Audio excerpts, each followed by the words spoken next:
State true और false, इसका ये मतलब है कि हमको ये तीनों स्टेटमेंट को देख के बताना है कि कौन सा ट्रू होगा और कौन सा फॉल्स होगा। तो पहला स्टेटमेंट क्या कह रहा है, तो पहला स्टेटमेंट में बता रहा है कि ये जो रूट अंडर 8 फैक्टोरियल का पावर 8 है वो ग्रेटर देन है रूट अंडर 9 फैक्टोरियल का पावर 9। वैसे तो ये देख के पता चल रहा है कि ये फॉल्स है, क्योंकि 9 फैक्टोरियल की वैल्यू तो वैसे भी ज़्यादा आएगी और उसका रूट अंडर भी कर देंगे तो इससे तो ज़्यादा ही आएगा, लेकिन फिर भी सॉल्व कर लेते। तो कैसे सॉल्व करेंगे इसको, तो हम लोग देख रहे हैं कि जो रूट अंडर के अंदर नंबर दिया वही रूट के बाहर दिया हुआ, यहाँ भी वैसे ही रूट अंडर के अंदर जो नंबर दिया वही रूट के बाहर दिया हुआ। तो हम लोग चेक करने के लिए सबसे इजी वाला नंबर उठाएंगे, यानी कि 1 और 2 उठाते हैं। तो रूट 1 फैक्टोरियल का पावर 1 और रूट 2 फैक्टोरियल का पावर 2। तो रूट 1 फैक्टोरियल क्या होता है, 1 होता है और उसका पावर 1 करेंगे तो 1 ही आएगा। और 2 फैक्टोरियल का क्या होता है, 2 इंटू 1 2 और उसका स्क्वायर रूट करेंगे तो क्या आएगा 1.44 आएगा। तो ये बड़ा हो जाएगा इससे। तो इससे हमको पता चल रहा है कि ये फॉल्स है, क्योंकि इसमें छोटा वाला नंबर को बड़ा दिखाया और बड़ा वाला नंबर को लेस देन दिखाया, लेकिन इसमें क्या है, बड़ा वाला नंबर बड़ा आया छोटा वाला नंबर से।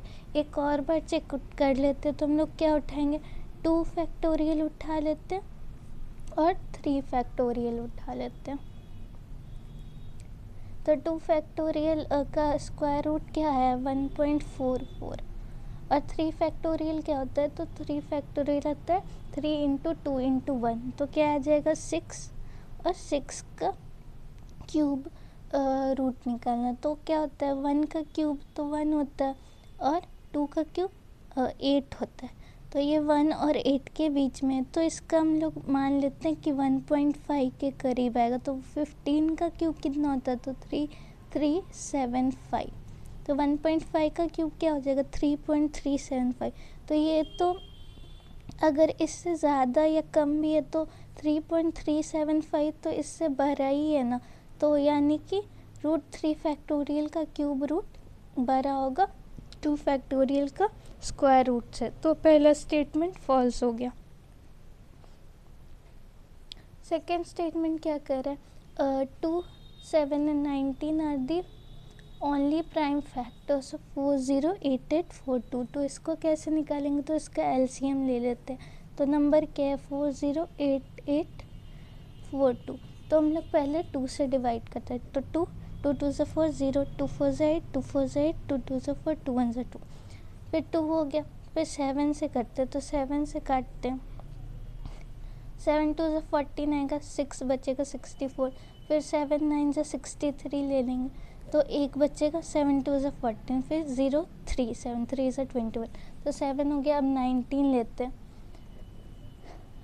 19 में से 19 102 आएगा, 19 5 से कितना होता है, तो 95 हो जाता है।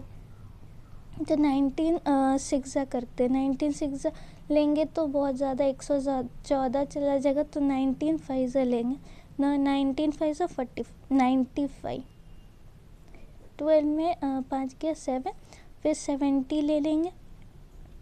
फिर 70 को कैसे काटेंगे, तो 19 4 से कितना होता है, तो 19 4 से होता है 76, तो ये भी नहीं होगा, तो 19 3 से ले लेंगे, 19 3 से कितना होता है 57, 10 में से 7 गया 3 133 आएगा। तो 19 7 से कितना होता है, 9 7 से 63, 19 7 से 63 होता है।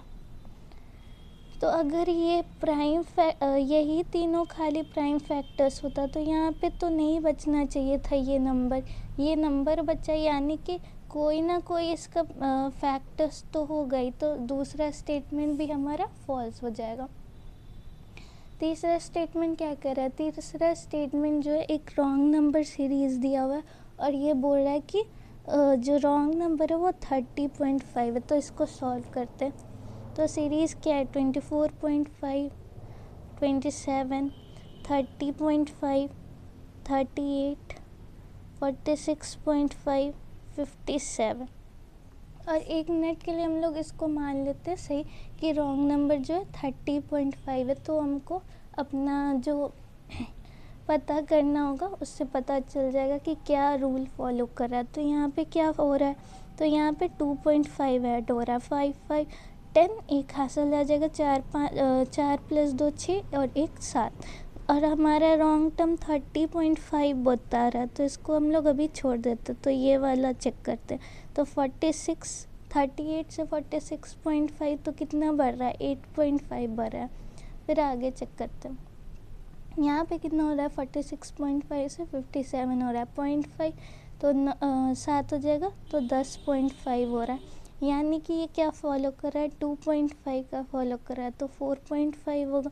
और यहाँ 6.5 ऐड होगा, तो 27 में 4.5 ऐड करेंगे तो कितना आ जाएगा, 7 3 10 11, 31.5 हो जाएगा। फिर 31.5 में 6.5 ऐड करेंगे तो कितना हो जाएगा, 38 हो जाएगा। यानी कि हमारा रॉन्ग टर्म कौन सा है, 30.5, जो कि ये स्टेटमेंट बोल रहा था। तो ये स्टेटमेंट ट्रू हो गया।